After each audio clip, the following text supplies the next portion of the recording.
Hello, today we will going to make banana cake. The ingredients are 1 cup all-purpose flour, 1/2 cup cocoa powder, 1 teaspoon baking soda, 1/2 teaspoon salt, 3 large ripe banana, 1/4 melted butter, 1/4 cup vegetable oil, 3/4 light brown sugar, 1 large egg, and some cashew nuts for toppings. We will also use some drops of banana flavor. First, we have to mash the ripe banana.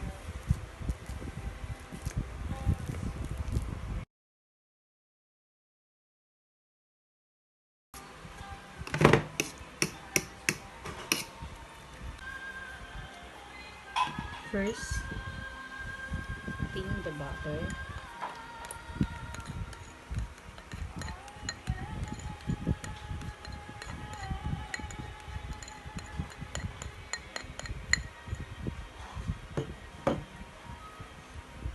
And the sugar.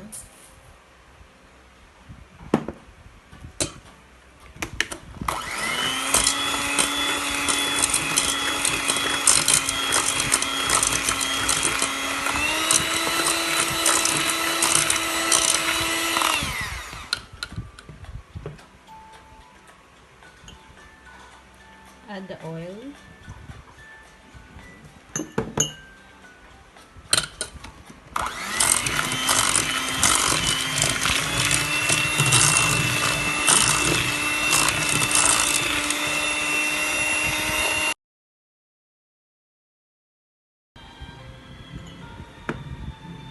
Then add the egg.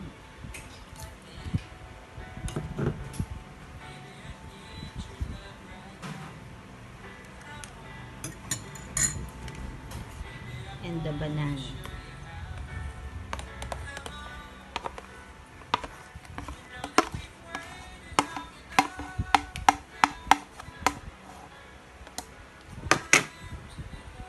Some drops of banana flavor.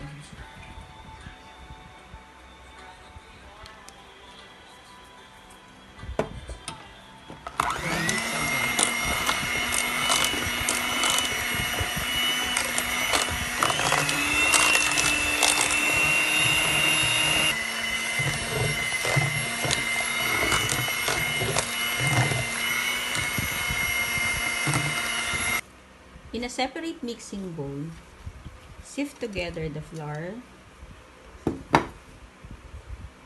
the cocoa powder, the baking soda, and the salt.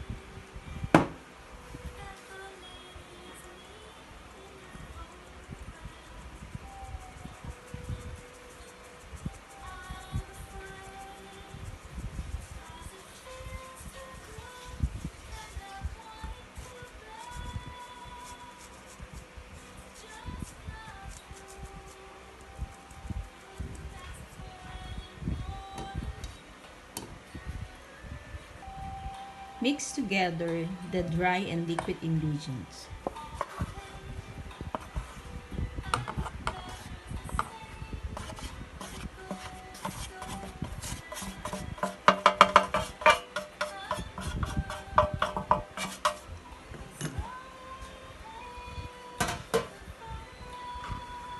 Then mix, but do not overmix.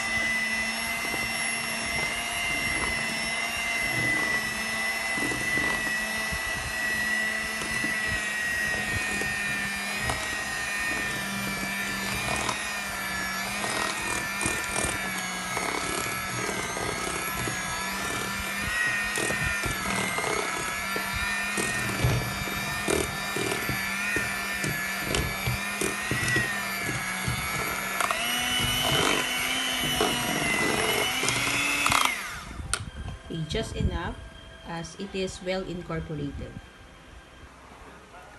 Transfer in a grease loaf pan.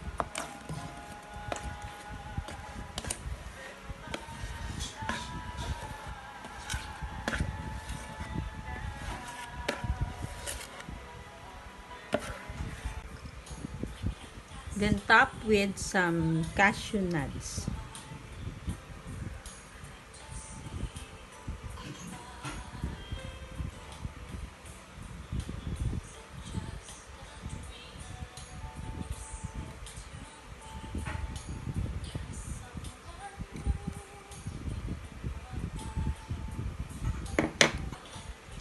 Bake in a preheated oven at 180 degrees Celsius for about 50 to 65 minutes.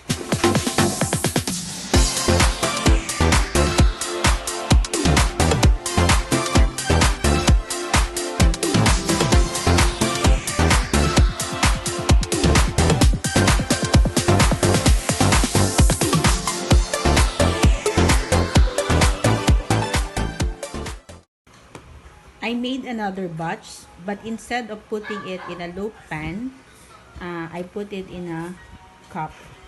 So for that mixture, I made 19 cups. And then instead of cashew nuts, I will going to use chocolate chips for toppings.